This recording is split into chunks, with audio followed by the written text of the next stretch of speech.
ಊರಿಗೆ ಬೆಂಕಿ ಬಿದ್ರೆ ಅದನ್ನ ಆರಿಸೋದು ಬಿಟ್ಟು ಅದೇ ಬೆಂಕಿಯಲ್ಲಿ ಮೈ ಬಿಸಿ ಮಾಡಿಕೊಳ್ಳುವ ಕೆಲಸ ಆಗ್ತಾ ಇದೆ. ಕಾಂಗ್ರೆಸ್ ಸರದಿ ಮುಗಿತಾ ಇದ್ದಂತೆ ಈಗ ಬಿಜೆಪಿ ಸರದಿ ಶುರುವಾಗಿದೆ. ಸುಟ್ಟು ಹೋದ ಡಿಜೆ ಹಳ್ಳಿ ಕೆಜಿ ಹಳ್ಳಿಗೆ ಕಮಲ ಟೀಮ್ ಬಂದು ಹೋಗಿದೆ. ಬಂದವರೆಲ್ಲ ರಾಜಕೀಯ ಮಾತಾಡ್ತಾ ಇದ್ದಾರೆ ಹೊರತು ನೊಂದ ಜನರಿಗೆ ನಯಾ ಪೈಸೆಯ ನೆರವು ಕೊಡ್ತಾ ಇಲ್ಲ. ಡಿಜೆ ಹಳ್ಳಿ ಗಲಭೆ ಸಿಬಿಐಗೆ ಕೊಡಿ. ಶುರುವಾಯಿತು ಸಿಬಿಐ ತನಿಖೆ ಕೂಗು. ಡಿಜೆ ಹಳ್ಳಿ ಕೆಜಿ ಹಳ್ಳಿ ಕಾವಲ್ ಭೈರಸಂದ್ರದಲ್ಲಿ ಹಚ್ಚಿದ ಬೆಂಕಿಯನ್ನ ಆರಿಸಿ 5 ದಿನ ಆಯಿತು. ಪೊಲೀಸರು ಹಗಲು ರಾತ್ರಿ ಅನ್ನದೆ ಆರೋಪಿಗಳನ್ನ ಒದ್ದು ಒಳಗ್ ಹಾಕ್ತಿದ್ದಾರೆ, ತನಿಖೆ ಮಾಡ್ತಿದ್ದಾರೆ. ಆದ್ರೆ ಬೆಂಕಿ ಹಚ್ಚಿದ್ದರ ಹಿಂದೆ ರಾಜಕೀಯ ದುರುದ್ದೇಶವಿದೆ. ವ್ಯವಸ್ಥಿತವಾಗಿ ಪ್ರೀ ಪ್ಲಾನ್ ಮಾಡಿಕೊಂಡೆ ಶಾಸಕರ ಹತ್ಯೆಗೆ ಸಂಚು ರೂಪಿಸಿ ದಾಳಿ ಮಾಡಿದ್ದಾರೆ. ಇದನ್ನ ನಾವು ಹೇಳ್ತಿಲ್ಲ. ನೆನೆ ಬಂದಿದ್ದ ಕಾಂಗ್ರೆಸ್ ಟೀಮ್, ಇವತ್ತು ಬಂದ ಬಿಜೆಪಿ ಟೀಮ್ನ ನಾಯಕರೇ ಕೊಟ್ಟಿರೋ ಹೇಳಿಕೆ. ಒಬ್ಬ ದಲಿತ ಶಾಸಕನಿಗೆ ಅನ್ಯಾಯ ಆಗ್ತಾ ಇದೆ ಅಂತ ಹೇಳಿದಾಗ ಸರ್ಕಾರ ಏನ್ ಮಾಡ್ತಾ ಇದೆ, ಪೊಲೀಸ್ ಇಲಾಖೆ ಏನ್ ಮಾಡ್ತಾ ಇದೆ? ಅವತ್ತಿನ ದಿವಸದಲ್ಲಿ what was your intelligence? Police station ಸುಡ್ತಾರೆ ಅಂದ್ರೆ ನೀವು ಜನ ಕರ್ಕೊಂಡು ಬರಕ್ಕಾಗೋದಿಲ್ಲ ಅಂತ ಹೇಳಿದ್ರೆ ಯಾರು ದಂಗೆಕೋರರಿದ್ದಾರೆ ನೋಡಿ. ಇಲ್ಲಿ ಶಾಸಕರನ್ನ ಮನೇನೂ ಬಿಟ್ಟಿಲ್ಲ, ಅದನ್ನು ಧ್ವಂಸ ಮಾಡಿದ್ದಾರೆ, ಮತ್ತು ಪೊಲೀಸ್ ಸ್ಟೇಷನ್ ಕೂಡ ಬಿಟ್ಟಿಲ್ಲ. ಯಾರು ಪೋಸ್ಟ್ ಮಾಡಿದ್ದಕ್ಕೆ ಬೇರೆಯವರು ಮಾಡಿದ್ದಕ್ಕೆ ರಿಯಾಕ್ಟ್ ಮಾಡಿದ್ದು. ಸೊ ಅದನ್ನ ಸಮಾಧಾನವಾಗಿ ಬಗೆಹರಿಸೋದು ಬಿಟ್ಟು ಇಲ್ಲಿ ಬೇರೆ ಬೇಳೆ ಬೇಯಿಸುವಂತ ಕೆಲಸವನ್ನ ಮಾಡಿದ್ದಾರೆ. ಯಾರೋ ಕಾರ್ಪೊರೇಟರ್ಗೆ ನೋಟಿಸ್ ಕೊಟ್ಟಿದ್ದಾರೆ, ಹೆದರ್ಸ್ತಾ ಇದ್ದಾರೆ ಅಂತ ಮೇಲ್ಕೂತು ಧಮಕಿ ಹಾಕೋದು ಒಂದು ರಾಷ್ಟ್ರೀಯ ಪಕ್ಷವಾಗಿ ಅವರಿಗೆ ಶೋಭೆ ತರುವಂತದ್ದಲ್ಲ. ಹೌದು, ಶಾಸಕರೇ ಟಾರ್ಗೆಟ್ ಆಗಿದ್ರು, ಶಾಸಕರ ಸಂಬಂಧಿಕರೇ ಟಾರ್ಗೆಟ್ ಆಗಿದ್ರು. ಇದು ವ್ಯವಸ್ಥಿತ ಪಿತೂರಿ ಅಂತ ಸರ್ಕಾರ ಮತ್ತು ವಿಪಕ್ಷದವರೇ ಹೇಳ್ತಿದ್ದಾರೆ. ಅದಕ್ಕೆ ಪ್ರಕರಣವನ್ನ ಸಿಬಿಐಗೆ ವಹಿಸಿ ಅನ್ನೋ ಕೂಗು ಶುರುವಾಗಿದೆ.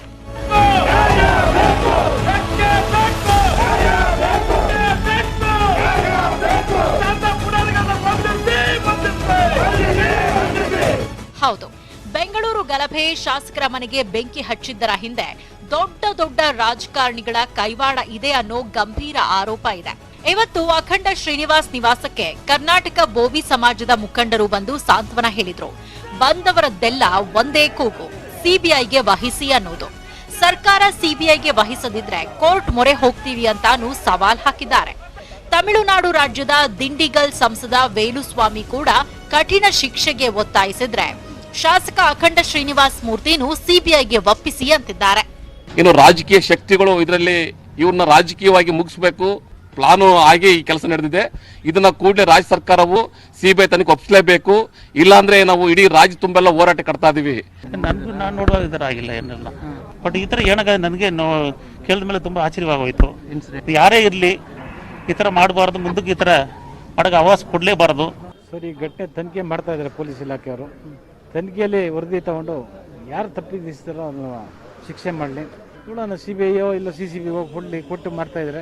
ನೋಡೋಣ ಸರ್ಕಾರ ಏನು ಮಾಡ್ತದೆ ಮಾಡಲಿ, ಬಟ್ CBI ಕೊಡಲಿ ಅಂತ ನಾವು ಒತ್ತಾಯ ಮಾಡ್ತೀವಿ. ಪ್ರಕರಣ ದಿನೇ ದಿನೇ ಗಂಭೀರ ಆಗ್ತಿದ್ದು ಸಿಬಿಐಗೆ ವಹಿಸಿ ಅನ್ನೋ ಕೂಗು ಜೋರಾಗ್ತಾ ಇದೆ. ಆದ್ರೆ ಸಿಬಿಐಗೆ ವಹಿಸೋ ಪ್ರಶ್ನೆನೇ ಇಲ್ಲ ಅಂತಿದ್ದಾರೆ ಡಿಸಿಎಂ ಅಶ್ವಥ್ ನಾರಾಯಣ್. ಈಗ ಅವರವರ ಬೇಡಿಕೆಗಳ ಅಪೇಕ್ಷೆಗಳನ್ನ ತಿಳಿಸ್ಲಿ. ಈಗೇನು ಇನ್ವೆಸ್ಟಿಗೇಷನ್ ಪ್ರಾರಂಭ ಆಗಿದೆ, ಸರ್ಕಾರದಿಂದನೇ ಆಗುವಂಥದ್ದಾಗುತ್ತೆ. CCBಯಿಂದ ಈಗ ಮಾಡ್ತೀವಿ, ಎನ್ಕ್ವೈರಿ ಆಗುತ್ತೆ. ಬಿಜೆಪಿ ಸರ್ಕಾರ ಸಿಬಿಐಗೆ ವಹಿಸೋಕೆ ಆಸಕ್ತಿ ತೋರಿಸ್ತಿಲ್ಲ. ಆದ್ರೆ ಸ್ವಪಕ್ಷದವರ ಮೇಲೆ ದಾಳಿ ಆಗಿದ್ರು ಕಾಂಗ್ರೆಸ್ ನಾಯಕರು ಕೂಡ ಸಿಬಿಐಗೆ ವಹಿಸಿ ಅಂತ ಕೇಳದೆ ಮೌನವಾಗಿದ್ದಾರೆ. ನನಗಿನ್ನ ಗೊತ್ತಿಲ್ಲ, ನಮ್ಮ ಪಕ್ಷದ ಸ್ಟ್ಯಾಂಡ್ ಏನು ಅನ್ನೋದನ್ನ ನಾವು ತಿಳಿಸಿದ್ದೇವೆ, ಕೂತ್ಕೊಂಡು ಮಾತಾಡ್ತೀವಿ. ಒಬ್ಬ ಶಾಸಕನ ಮನೆ ಮೇಲೆ ದಾಳಿ ಆದಾಗ ಅವರಿಗೆ ರಕ್ಷಣೆ ಕೊಡ್ತಕ್ಕಂಥದ್ದು ಸರ್ಕಾರದ ಕರ್ತವ್ಯ. ನಮ್ಮ CLP ಲೀಡರು ಮತ್ತು PCC ಪ್ರೆಸಿಡೆಂಟ್ರು ಇದ್ರ ಮೇಲೆ ನಿರ್ಣಯ ತಗೊಳ್ತಾರೋ ನೋಡೋಣ, ನಾನು ಮಾತಾಡ್ತೀನಿ. ಇಷ್ಟೆಲ್ಲದರ ಮಧ್ಯೆ ನೆನೆ ಕಾಂಗ್ರೆಸ್ನ ದಲಿತ ನಾಯಕ ಜಿ ಪರಮೇಶ್ವರ್ ನೇತೃತ್ವದ ಸತ್ಯ ಶೋಧನಾ ಸಮಿತಿ ಗಲಭೆ ಏರಿಯಾಗಳನ್ನೆಲ್ಲ ರೌಂಡ್ಸ್ ಹಾಕ್ತು. ಇವತ್ತು ಅದೇ ಬಿಜೆಪಿಯ ದಲಿತ ನಾಯಕರ ಟೀಮ್ ಕೂಡ ಶಾಸಕ ಅಖಂಡ ಶ್ರೀನಿವಾಸ್ ಮತ್ತು ಅವರ ಬೆಂಬಲಿಗರ ಮನೆಯನ್ನೇ ವೀಕ್ಷಣೆ ಮಾಡಿದ್ರು.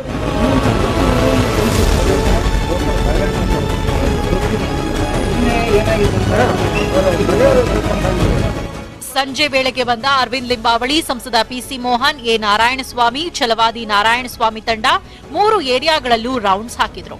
ಸುಟ್ಟು ಕರಕಲಾದ ಅಖಂಡ ಶ್ರೀನಿವಾಸ್ ಮೂರ್ತಿ ಮನೆ, ಅಖಂಡ ಆಪ್ತ ಮುನಿಗೌಡರ ಮನೆ, ಬಿಜೆಪಿ ಕಾರ್ಯಕರ್ತ ಅರುಣ್ ಅನ್ನೋರ ಮನೆಗೆ ಆಗಿರೋ ಹಾನಿಯನ್ನೆಲ್ಲ ನೋಡಿದ್ರು, ಪರಿಶೀಲಿಸಿದ್ರು.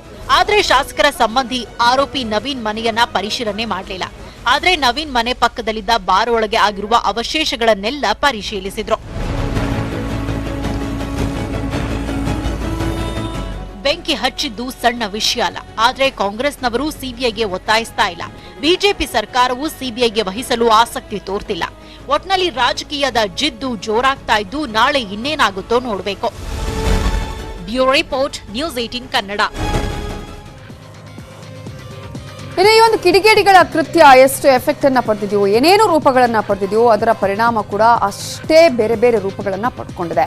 ಮಾಡಬಾರ್ದ ಕೆಲಸ ಮಾಡಿ ಪೊಲೀಸರ ಅತಿಥಿಗಳಾಗಿದ್ದಾರೆ ಆರೋಪಿಗಳು. ಆದ್ರೆ ಮಕ್ಕಳ ಕೃತ್ಯಕ್ಕೆ ಮಾತ್ರ ಹೆತ್ತವರು ಅಲೆದಾಟವನ್ನ ಮಾಡ್ತಿದ್ದಾರೆ. ಮದುವೆ ಆಗ್ಬೇಕಾಗಿದ್ದ ಜೋಡಿಯ ಪರದಾಟ ಅಂತೂ ಹೇಳತೀರದು.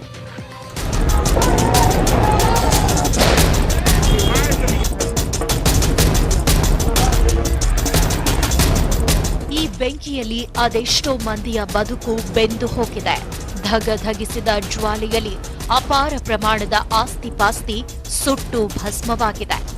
ಒಂದು ಸಣ್ಣ ಕಿಡಿ 3 ಏರಿಯಾಗಳನ್ನ ಸ್ಮಶಾನದಂತೆ ಮಾಡಿದೆ. ಮಂಗಳವಾರ ರಾತ್ರಿ ಬೆಂಕಿ ಹಚ್ಚಿ ಮೆರೆದವರು ಸಾಲು ಸಾಲಾಗಿ ಜೈಲು ಸೇರ್ತಿದ್ದಾರೆ. ಆದ್ರೆ ಮಕ್ಕಳ ಈ ಕೃತ್ಯಕ್ಕೆ ಪೋಷಕರು ಪ್ರತಿದಿನ ಪೊಲೀಸ್ ಸ್ಟೇಷನ್ಗೆ ಅಲೆದಾಡ್ತಿದ್ದಾರೆ. ನಮ್ಮ ಬದುಕನ್ನು ನೋಡಿ ಅಂತ ಅಂಗಲಾಚುತ್ತಿದ್ದಾರೆ.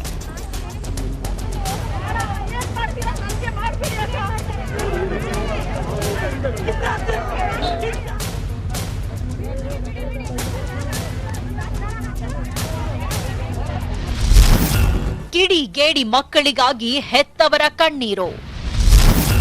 ನಮ್ಮ ಮಕ್ಕಳನ್ನ ಬಿಟ್ಟು ಬಿಡಿ ಎಂದು ಗೋಳು. ಪೊಲೀಸರು ಹೇಳಿದ್ರು ಕೇಳ್ತಿಲ್ಲ. ನೀವಿಲ್ಲಿ ಬರಬೇಡಿ, ಠಾಣೆ ಮುಂದೆ ನಿಲ್ಬೇಡಿ ಅಂದ್ರೂ ಹೋಗ್ತಿಲ್ಲ. 144 ಸೆಕ್ಷನ್ ಇದೆ, ಗುಂಪು ಗುಂಪಾಗಿ ನಿಲ್ಬೇಡಿ, ಹೊರಡಿ ಹೊರಡಿ ಅಂದ್ರೂ ಕಿವಿ ಕೊಡ್ತಿಲ್ಲ. ಇವರೆಲ್ಲರದ್ದು ಒಂದೇ ಮನವಿ, ನನ್ನ ಮಗನನ್ನ ನೋಡ್ಬೇಕು, ನನ್ನ ಗಂಡನನ್ನ ನೋಡ್ಬೇಕು, ನಮ್ಮ ಅಣ್ಣ ತಮ್ಮನನ್ನ ಕಾಣ್ಬೇಕು, ಅವರನ್ನ ನೋಡಲು ಅವಕಾಶ ಕೊಡಿ ಎಂದು ಕಣ್ಣೀರ್ ಹಾಕಿದ್ರು. ಅವರು ಅಮಾಯಕರು, ಬಿಟ್ಟು ಬಿಡಿ ಎಂದು ಗೋಳಾಡಿದ್ರು.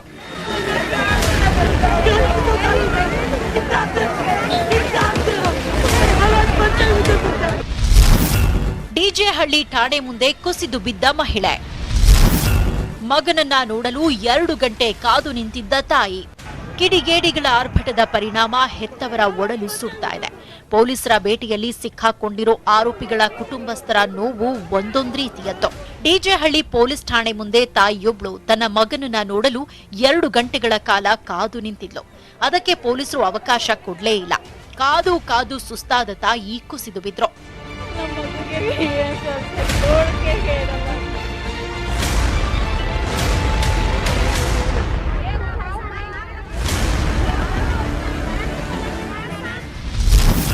ಕೆಲವರದ್ದು ಕಣ್ಣೀರು, ಹಲವರದ್ದು ಆಕ್ರೋಶ.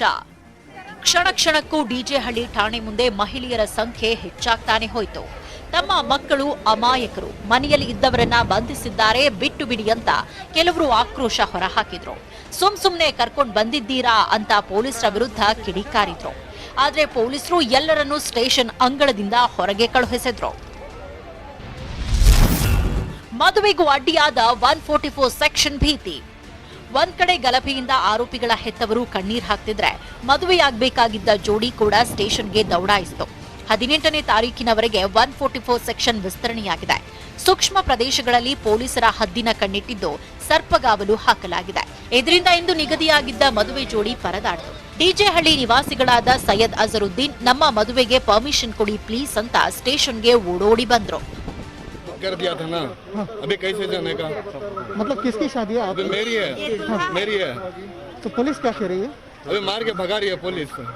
जाने के लिए परमिशन चाहिए। आज ही आपकी शादी? अभी निकल रहा हूँ अभी। ರಾಜಕೀಯ ಕದನದ ಆರೋಪದ ಜೊತೆಗೆ ಬೆಂಗಳೂರಿನ ಗಲಭೆ 2 ಸಮುದಾಯದ ಕಿಚ್ಚು ಎಂದೇ ಬಿಂಬಿತವಾಗಿದೆ. ಆದರೆ ಜಾತಿ ರಾಜಕಾರಣ ಪ್ರತಿಷ್ಠೆಗಿಂತ ದೊಡ್ಡದು ಮಾನವೀಯತೆ ಅನ್ನೋದಕ್ಕೆ ಈ ದೃಶ್ಯವೇ ಸಾಕ್ಷಿ.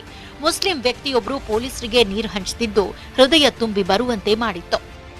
ಮುನಿರಾಜು ಜೊತೆ ಶರಣು ಹಂಪಿ, ನ್ಯೂಸ್ 18 ಕನ್ನಡ, ಬೆಂಗಳೂರು.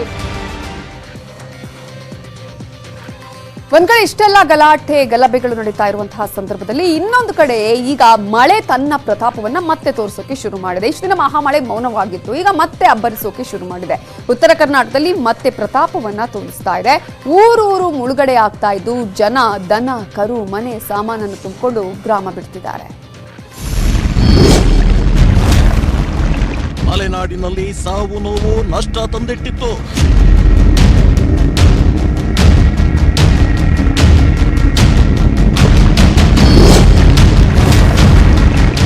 ಕರಾವಳಿಯಲ್ಲಿ ಜನರ ಬದುಕೆ ಕೊಚ್ಚೋಯ್ತು.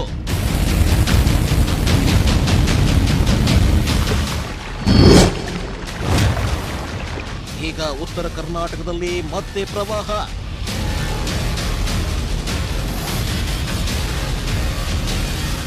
ಒಂದು ವಾರದ ಹಿಂದೆ ಇಡೀ ಉತ್ತರ ಕರ್ನಾಟಕವನ್ನೇ ನಡುಗಿಸಿದ್ದ ಮಹಾಮಳೆ ಮತ್ತೆ ರೌದ್ರಾವತಾರ ತೋರಿಸುತ್ತಿದೆ. ಮಲಯ ಮಾರುತಗಳ ಘರ್ಷಣೆಗೆ ಮಹಾಮಳೆ ಆಗ್ತಿದ್ದು ಉತ್ತರ ಕರ್ನಾಟಕದ 5 ಜಿಲ್ಲೆಗಳಲ್ಲಿ ಮತ್ತೆ ಜಲಪ್ರಳಯದ ಆತಂಕ ಸೃಷ್ಟಿಯಾಗಿದೆ.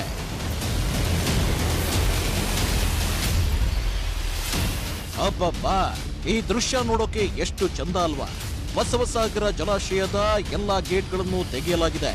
ಡ್ಯಾಂನಿಂದ ಬರೋಬ್ಬರಿ 2,17,600 ಕ್ಯೂಸೆಕ್ ನೀರನ್ನ ಹೊರಗೆ ಬಿಟ್ಟಿದ್ದಾರೆ. ಡ್ಯಾಂನಿಂದ ಕೃಷ್ಣಾ ನದಿಗೆ ಹರಿದು ಹೋಗ್ತಿರೋ ಈ ನೀರು ಹುಣಸಗಿ ತಾಲೂಕಿನ 16 ಗ್ರಾಮಗಳನ್ನ ದಾಟಿ ಹೋಗಬೇಕು. ಹೀಗಾಗಿ ಹೈ ಅಲರ್ಟ್ ಘೋಷಣೆಯಾಗಿದೆ. ಬಾಗಲಕೋಟೆಯಲ್ಲಿ ನವಿಲುತೀರ್ಥ ಡ್ಯಾಂನಿಂದ ಮಲಪ್ರಭಾ ನದಿಗೆ 10,000 ಕ್ಯೂಸೆಕ್ ನೀರು ಬಿಟ್ಟಿದ್ದಾರೆ. ಇನ್ನೊಂದು ಕಡೆ 3 ದಿನಗಳಿಂದ ಜೋರು ಮಳೆ ಆಗ್ತಿದೆ. ಸಿದ್ದರಾಮಯ್ಯ ಕ್ಷೇತ್ರ ಬಾದಾಮಿಯ 10 ರಿಂದ 12 ಗ್ರಾಮಗಳಿಗೆ ಆತಂಕ ಹೆಚ್ಚಾಗಿದೆ. ಅದಕ್ಕೆ ಚೋಳಚಗುಡ್ಡ ಏರಿ ಹಲವು ಮುಳುಗಡೆ ಪ್ರದೇಶದ ಜನರು ಜಾನುವಾರು ಕಾಳು ಕಡ್ಡಿಗಳನ್ನೆಲ್ಲ ತಗೊಂಡು ಸುರಕ್ಷಿತ ಸ್ಥಳಗಳಿಗೆ ಹೋಗಿ ಅಂತ ಡಂಗೂರ ಸಾರಿಸುತ್ತಿದ್ದಾರೆ. ನೀರಿನ ಪ್ರಮಾಣ ಹೆಚ್ಚಿಂದೈತಿ. ಮುಳುಗಡೆ ಜನರು ನಿಮ್ಮ ದನಕರ ನಿಮ್ಮ ಮುಳುಗಡೆ ಸ್ಥಳಕ್ಕೆ ಕಾಳು ಕಡಿ ದನಕರ ತಗೊಂಡು ಪಂಪ್ಸೆಟ್ಗಳನ್ನು ತಗೊಂಡು ಮೇಲ್ಗಡೆ ಹೋಗಬೇಕು. ಬೆಳಗಾವಿ ಜಿಲ್ಲೆಯ ಪಶ್ಚಿಮ ಘಟ್ಟಗಳಲ್ಲಿ ಭಾರೀ ಮಳೆಯಾಗ್ತಿದೆ. ಮಲಪ್ರಭಾ ಜಲಾಶಯಕ್ಕೆ 15,000 ಕ್ಯೂಸೆಕ್ ಒಳಹರಿವು ಬರ್ತಿದ್ದು ನವಿಲುತೀರ್ಥ ಜಲಾಶಯ ಬಹುತೇಕ ಭರ್ತಿಯಾಗಿದೆ. ಖಾನಾಪುರ ತಾಲೂಕಿನ ಪಾರಿಶ್ವಾಡ್ ಹಿರೇ ಮುನವಳ್ಳಿ ಗ್ರಾಮದ ಸೇತುವೆ ಮುಳುಗಡೆಯಾಗಿದೆ. ರಾಮದುರ್ಗ ತಾಲೂಕಿನ ಅನೇಕ ಗ್ರಾಮಗಳಲ್ಲಿ ಹೈ ಅಲರ್ಟ್ ಘೋಷಿಸಿದ್ದಾರೆ. ಬೆಳಗಾವಿ ರಾಯಚೂರು ಬಾಚಿ ನಡುವಿನ ರಾಜ್ಯ ಹೆದ್ದಾರಿ ನೀರಿನ ರಭಸಕ್ಕೆ ಕೊಚ್ಚಿ ಹೋಗಿದೆ. ಧಾರವಾಡದಲ್ಲಿ ಮತ್ತೆ ಮಳೆಕಾಟ ಶುರುವಾಗಿದೆ. ತುಪ್ಪರಿಹಳ್ಳ ತಾತ್ಕಾಲಿಕ ಸೇತುವೆಯು ಮುಳುಗಿ ಹೋಗಿದೆ. ತುಂಬಿ ಹರಿಯುತ್ತಿರುವ ಹಳ್ಳದ ಮೇಲೆ ಪ್ರವಾಹವನ್ನ ಲೆಕ್ಕಿಸದೆ ಬೈಕ್ ಸವಾರರು ಓಡಾಡ್ತಿದ್ದಾರೆ. ಪ್ರವಾಹದ ಹೊಡೆತ ಇನ್ನೊಂದು ಕಡೆ ಬಿಟ್ಟು ಬಿಡದೆ ಬರ್ತಿರೋ ಮಳೆ ರೈತರ ಬೆಳೆಗಳನ್ನೆಲ್ಲ ನುಂಗಿ ಹಾಕ್ತಿದೆ.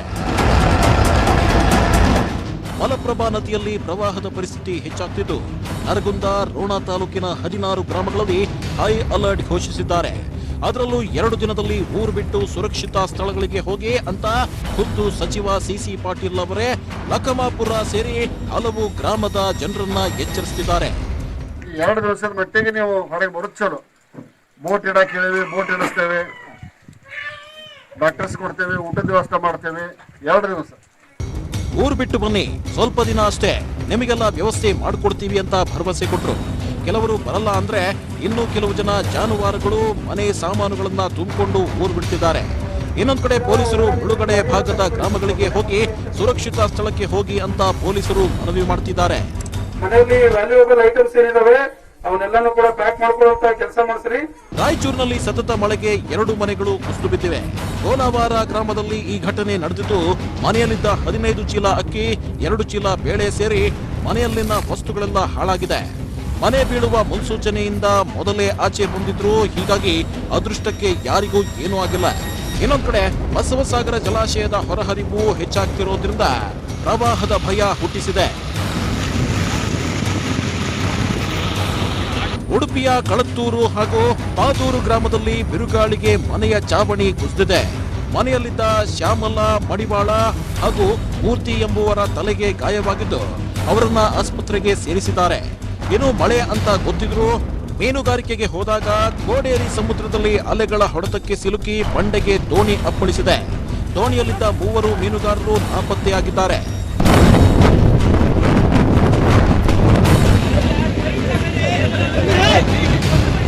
ಉತ್ತರ ಕನ್ನಡ ಜಿಲ್ಲೆಯಲ್ಲೂ ಮಹಾಮಳೆ ಅಬ್ಬರಿಸಿದೆ. ಬರೀ ಕರ್ನಾಟಕದಲ್ಲಷ್ಟೇ ಅಲ್ಲ, ಒಡಿಶಾದ 106 ಗ್ರಾಮಗಳು ಜಲಸಮಾಧಿಯಾಗಿದೆ. ಮುಳುಗಡೆ ಗ್ರಾಮದಲ್ಲಿ ಜನರನ್ನ ಎನ್ಡಿಆರ್ಎಫ್ ಟೀಮ್ ಪ್ರಾಣ ಪಣಕ್ಕಿಟ್ಟು ರಕ್ಷಣೆ ಮಾಡೋ ಕೆಲಸದಲ್ಲಿ ನಿರತವಾಗಿದೆ. ಆಂಧ್ರದ ವಿಶಾಖಪಟ್ಟಣಂನಲ್ಲೂ ಇದೇ ಪರಿಸ್ಥಿತಿ. ಪ್ರವಾಹಕ್ಕೆ ಸಿಲುಕಿದ ಗ್ರಾಮಸ್ಥರು ರಭಸವಾಗಿ ಹರಿತಿರೋ ನೀರನ್ನ ದಾಟಿ ದಡ ಸೇರ್ತಿದ್ದಾರೆ. ವಿಜಯವಾಡದಲ್ಲಿ ತುಂಬಿ ಹರಿಯುತ್ತಿದ್ದ ನದಿ ದಾಟಲು ಹೋದ 4 ಕೊಚ್ಚಿ ಹೋಗಿದ್ದಾರೆ. ಕೆಲವರನ್ನ ರಕ್ಷಣಾ ತಂಡ ರಕ್ಷಣೆ ಮಾಡಿದೆ.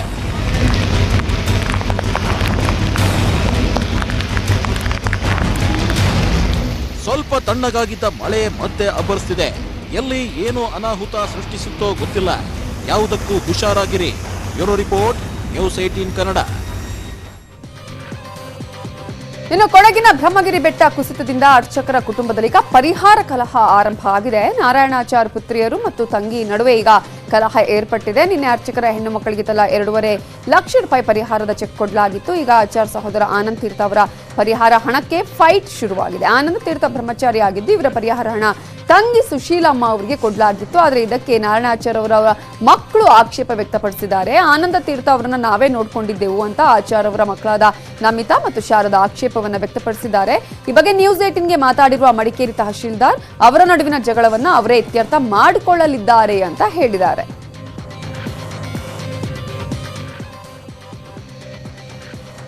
ಈಗ ಒಂದು ಚಿಕ್ಕ ಬ್ರೇಕ್ ತಗೊಳ್ಳೋಣ. ಬ್ರೇಕ್ ಆದ್ಮೇಲೆ ಕೊರೋನಾದಿಂದ ಮತ್ತೆ ಎಲ್ಲೆಲ್ಲಿ ಯಾವ ರೀತಿಯಂತಹ ಅವಾಂತರಗಳು ಆಗ್ತಾ ಇದೆ, ಏನೇನು ಎಫೆಕ್ಟ್ ಆಗ್ತಾ ಇದೆ ಅನ್ನೋದನ್ನ ನೋಡೋಣ.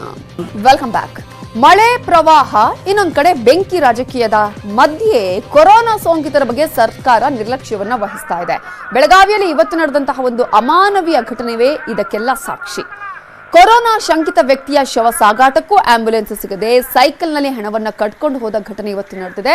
ಕಿತ್ತೂರು ತಾಲೂಕಿನ ಎಂಕೆ ಹುಬ್ಬಳ್ಳಿ ಗಾಂಧಿನಗರದಲ್ಲಿ ಈ ಘಟನೆ ನಡೆದಿದ್ದು ದುರಂತ. ಅಂದರೆ ಕೊರೋನಾ ಸೋಂಕು ಇಲ್ಲದಿದ್ರೂ ಕೊರೋನಾ ಲಕ್ಷಣಗಳಿಂದ ಸಾವನ್ನಪ್ಪಿದಾಗ ಅವರ ಅಂತ್ಯಕ್ರಿಯೆಯನ್ನ ಜಿಲ್ಲಾಡಳಿತವೇ ಮಾಡಬೇಕು. ಆದರೂ ಸಂಬಂಧಿಕರಿಗೆ ಮೃತದೇಹವನ್ನು ಹಸ್ತಾಂತರಿಸಿ ಇನ್ನೊಂದು ಎಡವಟ್ಟನ್ನು ಕೂಡ ಮಾಡಲಾಗಿದೆ.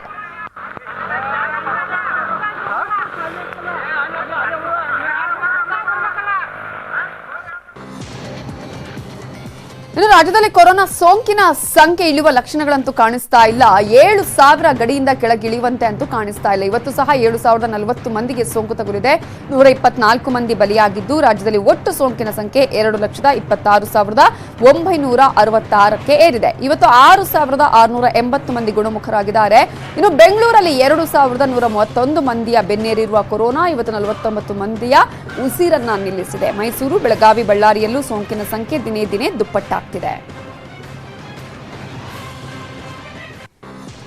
ಉತ್ತರ ಪ್ರದೇಶದಲ್ಲಿ 13 ವರ್ಷದ ಬಾಲಕಿಯನ್ನ ದುಷ್ಕರ್ಮಿಗಳು ಸಾಮೂಹಿಕ ಅತ್ಯಾಚಾರ ಮಾಡಿ ಭೀಕರವಾಗಿ ಹತ್ಯೆ ಮಾಡಿದ್ದಾರೆ. ಪೊಲೀಸ್ ಮೂಲಗಳ ಪ್ರಕಾರ ಬಾಲಕಿ ಶುಕ್ರವಾರ ಮಧ್ಯಾಹ್ನದಿಂದಲೇ ನಾಪತ್ತೆಯಾಗಿದ್ಲು. ಶನಿವಾರ ಆಕೆಯ ಮೃತದೇಹ ಊರಾಚೆಗಿನ ಕಬ್ಬಿನ ಗದ್ದೆಯಲ್ಲಿ ಪತ್ತೆಯಾಗಿದ್ದು ಭೀಕರವಾಗಿ ಕೊಲೆಗೈಯಲಾಗಿದೆ. ಪ್ರಕರಣ ದಾಖಲಿಸಿಕೊಂಡಿರುವ ಪೊಲೀಸರು ಆರೋಪಿಗಳಿಗಾಗಿ ಪತ್ತೆ ಕಾರ್ಯವನ್ನ ಶುರು ಮಾಡಿದ್ದಾರೆ.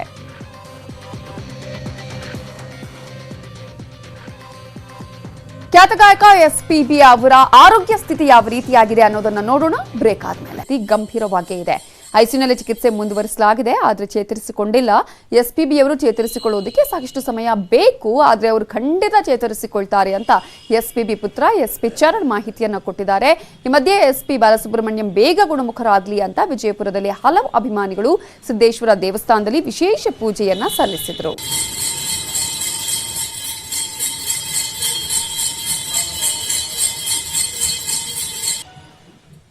The pleasant news is there is some mobility that is moving around a little bit. He had signed thumbs up to the doctors. He's able to recognize the doctors. He's still on life support. He's breathing a little more comfortable than a few days back. Doctors see it as a very good sign, a pleasant sign that he is on a road towards getting better.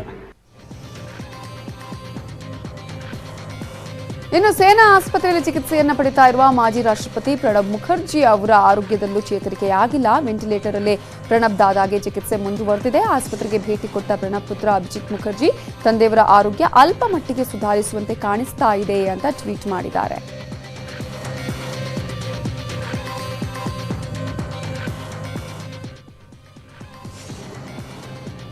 ಇನ್ನು ನಿನ್ನೆ ನಿನ್ನೆಯಷ್ಟೇ ಅಂತಾರಾಷ್ಟ್ರೀಯ ಕ್ರಿಕೆಟ್ಗೆ Mahendra Singh Dhoni good bye ಹೇಳಿದ್ರು. ತಮ್ಮ cricket ಜರ್ನಿಯ video ಹಾಕಿ ನಿವೃತ್ತಿ ಘೋಷಿಸಿದ್ರು.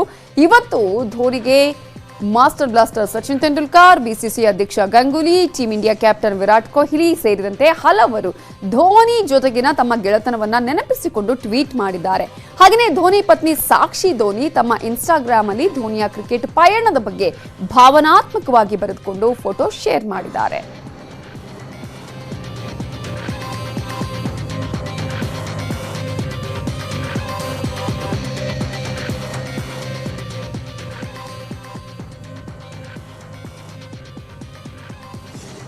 ಈ ಸುದ್ದಿಯೊಂದಿಗೆ ಇವತ್ತಿನ ಅಗ್ರ ರಾಷ್ಟ್ರೀಯ ವಾರ್ತೆಯನ್ನು ಮುಗಿಸ್ತಾ ಇದ್ದೀವಿ. ಈಗ ಬಿಗ್ ಸ್ಟೋರಿ ಪ್ರಸಾರವಾಗುತ್ತೆ, ತಪ್ಪದೆ ನೋಡಿ. ನೋಡ್ತಾ ಇರಿ ನ್ಯೂಸ್ 18 ಕನ್ನಡ. ಜಾಲ ನಮ್ಮದು, ಬಲ ನಿಮ್ಮದು.